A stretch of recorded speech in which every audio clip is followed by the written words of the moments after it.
West Bengal Urdu Academy proudly presents Sahir Ki Sahiri to commemorate the birth centenary of Sahir Ludhianvi.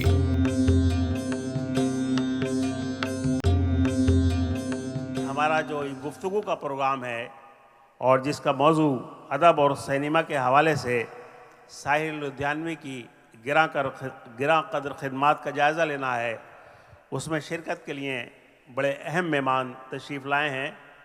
सबसे पहले मैं गुजारिश करूंगा जनाब राजेश बादल साहब से कि वो स्टेज पर तशरीफ़ लाएं। जनाब राजेश बादल,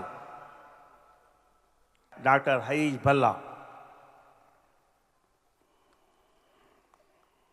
जनाब मृत्युंजय कुमार सिंह साहब जो वेस्ट बंगाल कैडर के IPS ऑफिसर हैं, उर्दू के मशहूर शायर ज़फ़र गोरखपुरी के बेटे हैं, जनाब इम्तियाज़ गोरखपुरी।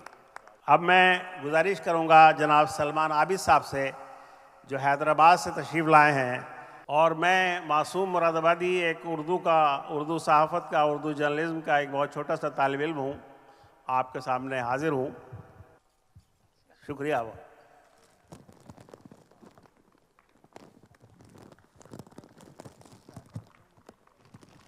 बहुत शुक्रिया। तो शुरू करते हैं आज की इस गुफ्तगू को। तो ख्वाजा अहमद अब्बास उस ज़माने में फ़िल्म राइटर एसोसिएशन के सदर थे और साहिर लुधियानवी साहब उसके वाइस प्रेसिडेंट थे। तो ये दोनों दिल्ली आए और इन्होंने यहाँ जो सबसे बड़े ऑफिसर थे रेडियो के, उनसे मुलाकात की दिल्ली में और कहा कि साहब आप जब नगमे सुनाते हैं रेडियो पर तो उसमें आप शायर का नाम क्यों नहीं लेते हैं। उन्होंने कहा कि हमारे पास इतना वक्त नहीं होता है। तो उन्होंने कहा कि जब आप फरमाइश करने वालों की पूरी फहरिस्त बयान करते हैं तो वो वक्त कहाँ से आता है आपके पास, तो क्यों, आपको क्या परेशानी है। तो उसी गुफ्तगू के बाद विविध भारती से जब नगमे सुनाए जाने लगे तो उसमें शायर का नाम भी लिया जाने लगा। तो ये साहिर लुधियानवी का और ख्वाजा अहमद अब्बास का कंट्रीब्यूशन था। साहिर का बचपन बहुत ही दर्दनाक बीता है। उनकी माँ को जिस तरह से लोग कहते हैं, कुछ लोगों का कहना है, हालांकि जावेद अख्तर साहब तो इस बात को नहीं मानते, कहते नहीं हैं, बाकी चीज़ें कहते हैं कि वो ओडिपस कॉम्प्लेक्स के शिकार हो गए थे ऑलमोस्ट, और इसी वजह से माँ से उनका जुड़ाव इतना ज़्यादा था मनोवैज्ञानिक स्तर पर कि वो कभी भी किसी मोहब्बत में, किसी लड़की की मोहब्बत में सफल नहीं हो पाए। अमूमन आप दो महिलाओं का नाम उनके साथ जोड़ा जाता है, एक अमृता प्रीतम जी का, जिनकी वजह से उनको कॉलेज से निकाल भी दिया गया था, उनके अब्बा ने निकलवा दिया उनको, और ईशर कौर जी का नाम लिया जाता है, सुधा मल्होत्रा जी का नाम लिया जाता है। लेकिन सुधा मल्होत्रा जी के समय तक साहिर इतने अपनी अहमियत में इतने बड़े हो चुके थे कि फिल्मी दुनिया में वो जो कुछ भी चाहें वो लोगों को मानना पड़ता था। अरमानों के सूने घर में हर आहट बेगानी निकली, दिल ने जब नजदीक से देखा हर सूरत अनजानी निकली। यहाँ जब वो लिखते हैं कौन रोता है किसी और की खातिर ए दोस्त, सबको अपनी ही किसी बात पे रोना आया। जियो तो ऐसे जियो जैसे सब तुम्हारा है, मरो तो ऐसे कि जैसे तुम्हारा कुछ भी नहीं। न जाने कौन सा पल मौत की अमानत हो, हर एक पल की खुशी को गले लगा के जियो। उनकी लिखी कुछ लाइनें तो आम जीवन में उक्ति बन गईं, ये बहुत बड़ी बात है। मतलब निकल गया तो पहचानते नहीं, यूं जा रहे हो जैसे हमें जानते नहीं। वक्त की हर शे गुलाम जिसे हम हिंदुस्तान भर के तमाम ट्रकों के पीछे लिखा देखते हैं। उनकी शायरी जीवन की यथार्थ तस्वीर पेश करती है, इसलिए लोगों ने उन्हें अपनाया और अपने गले का हार बना लिया। मगर यह तो उनकी शायरी का एक हिस्सा भर है। दरअसल उनके गीतों का कैनवास इतना बड़ा है कि अभी अनेक पैमानों पर उसकी शायरी को देखा जाना बाकी है। चाहे दुख भरे गीतों की बात हो, दुखी मन मेरे सुन मेरा कहना, जहाँ नहीं चैना वहाँ नहीं रहना, दर्द हमारा कोई न जाने, अपनी गरज के सब हैं, दीवाने किसके आगे रोना रोएं, देश पराया लोग बेगाने, या तुम न जाने किस जहां में खो गए, हम भरी दुनिया में तन्हा हो गए। साहिर साहब के अंदर से बचपन से जिस तरह से कहा गया है कि उनके वालिद साहब, उनकी वालदा का अटैचमेंट और वालदा का अटैचमेंट, वो अंदर कहीं ना कहीं उनके अंदर वारदात बहुत टूटे फूटे रहते थे हमेशा। और उनके अंदर ख़ास बात ये भी थी कि वो अकेला रहने से बहुत घबराते थे, हमेशा उनको कुछ लोग साथ में चाहिए थे, क्योंकि वो तनहा नहीं रह सकते, वो तनहा होने से बहुत घबराते थे वो ज़्यादा। तो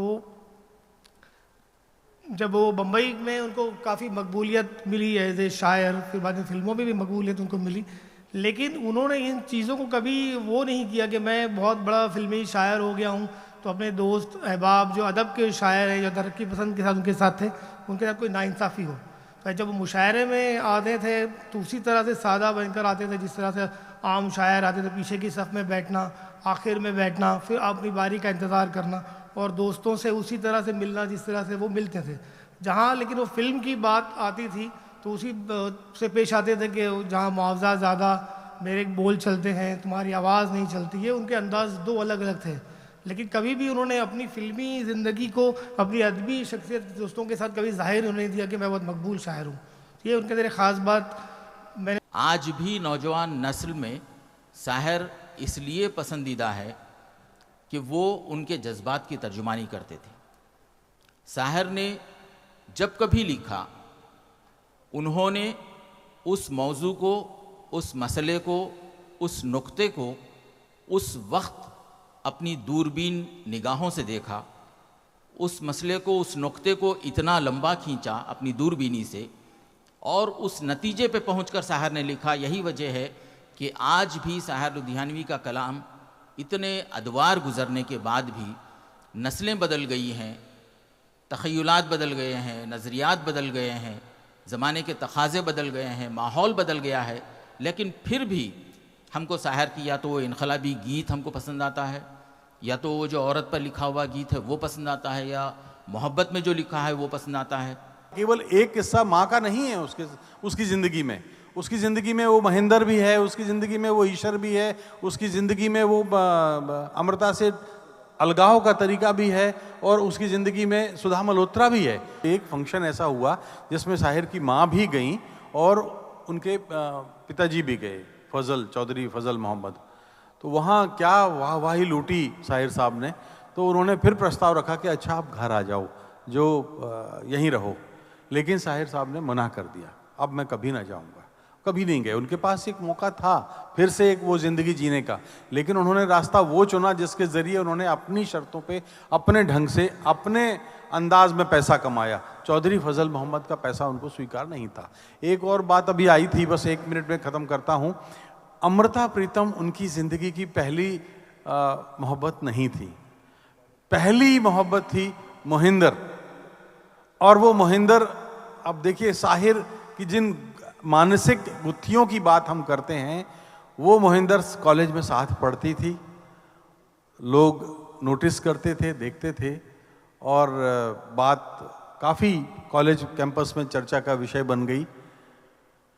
एक दिन मोहिंदर ने आना बंद कर दिया कॉलेज में, काफ़ी दिनों तक नहीं आई। शाहिर साहब ने पता किया, गई कहाँ मोहिंदर।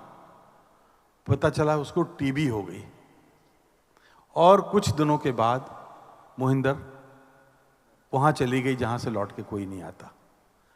शाहिर साहब गए, रात भर उसकी चिता के पास बैठे रोते रहे।